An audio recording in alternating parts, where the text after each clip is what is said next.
Quick disclaimer, when doing this you need to have a new thermal paste because you cannot use the old one. I also don't have any B-roll footage, so let's just jump into it.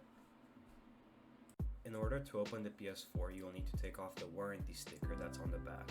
By taking it off, you will not void your warranty because Sony put out a statement that users will be allowed to open their PS4s.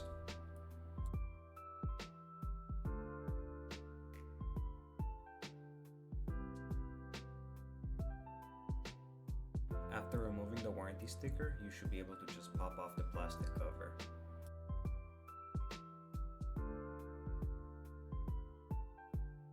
Once the cover is off, you need to take off the metal plate that is held in by 3 screws, 2 of them being T8 and 1 of them being a number 1 Phillips that is holding the Wi-Fi antenna.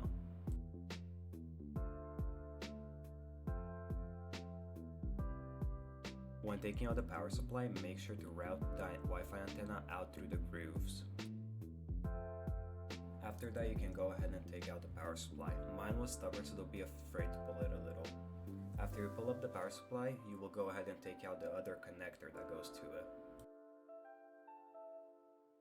And now go ahead and flip the PlayStation on its back.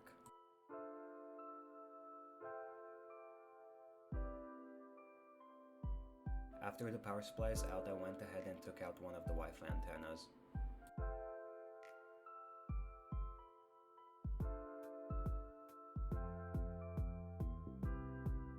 Now you can go ahead and unscrew the 26 screws that are holding in the metal plate.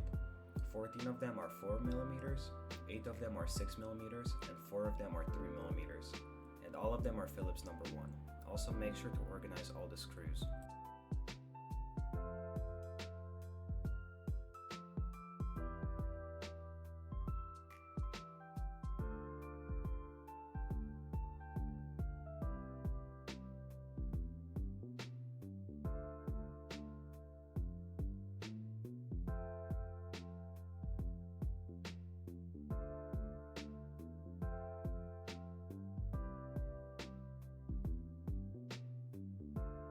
Next, unscrew the 2 Phillips screws and take off the metal plate that's holding pressure on the CPU.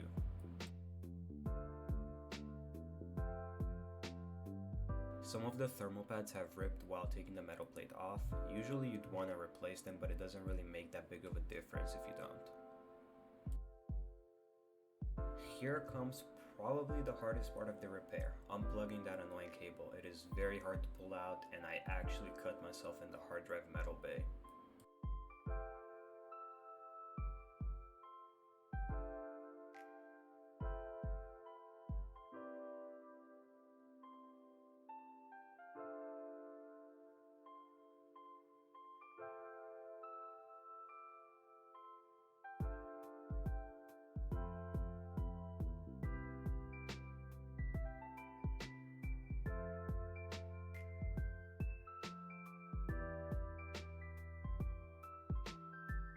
Once that is unplugged, you can go ahead and lift up the motherboard.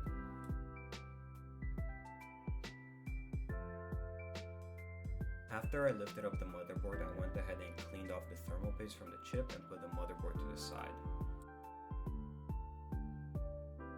In order to get to a fan, you need to go ahead and unscrew the single screw with the bracket on the backside of the PS4.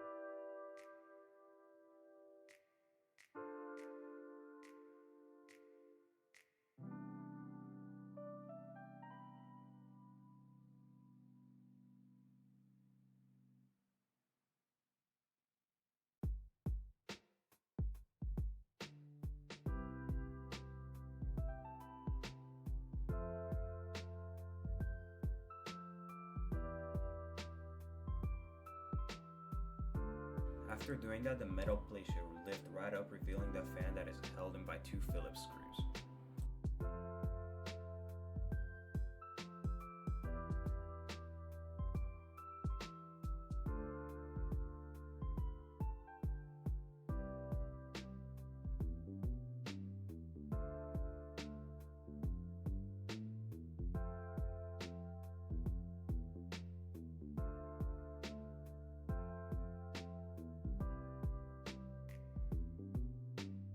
As you can see, I also cleaned the old thermal paste so I can reapply the new one. Then I applied the thermal paste onto the APU. I will link the thermal paste that I used down in the description. After you're done cleaning the fan, go ahead and screw it back in, then put the metal plate over it again. Don't forget to put the nut back on when screwing the metal plate.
Once the motherboard is seated correctly, I went ahead and placed the two metal plates back onto the board. I'm pretty sure these plates are used to put pressure onto the CPU so it can make contact with the heatsink. Make sure to not screw them in too much.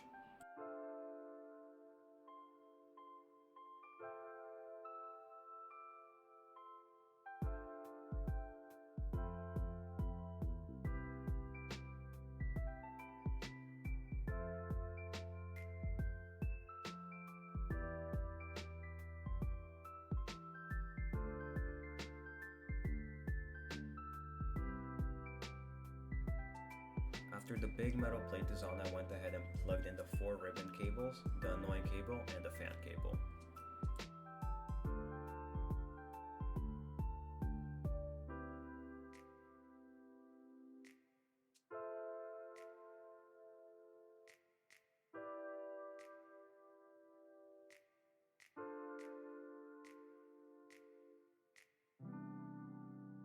I then took the Wi-Fi antenna, put it back like it was before, and reconnected it.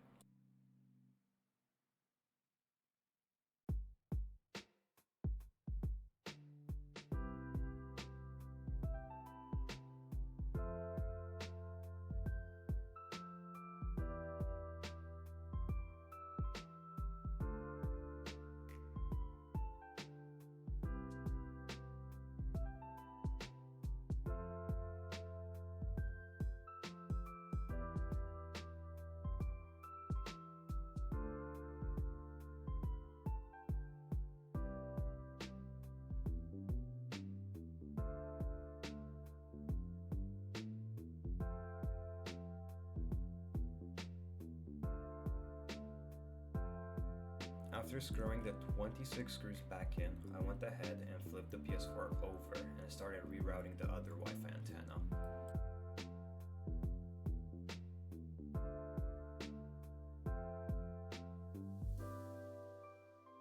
The power supply is next up. I also repositioned the Wi-Fi antenna so it can clip onto it.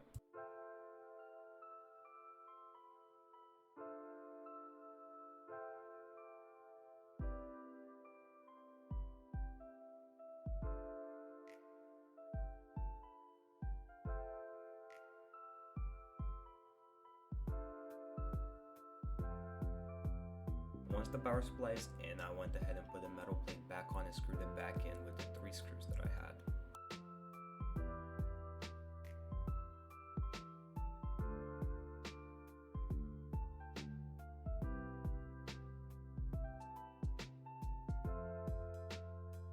Now the last thing you need to do is to clip the plastic covers back on. You might hear some nut clicks and that's fine.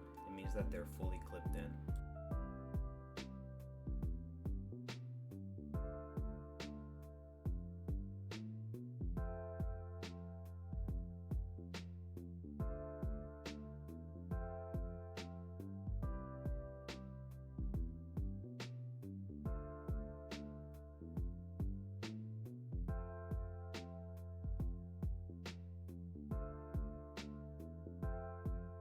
So I didn't record the PS4 startup, but it did end up working and it did run cooler and quieter than before.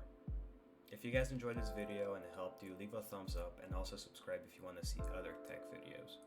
My name is Emmanuel and I wish you a good rest of your day.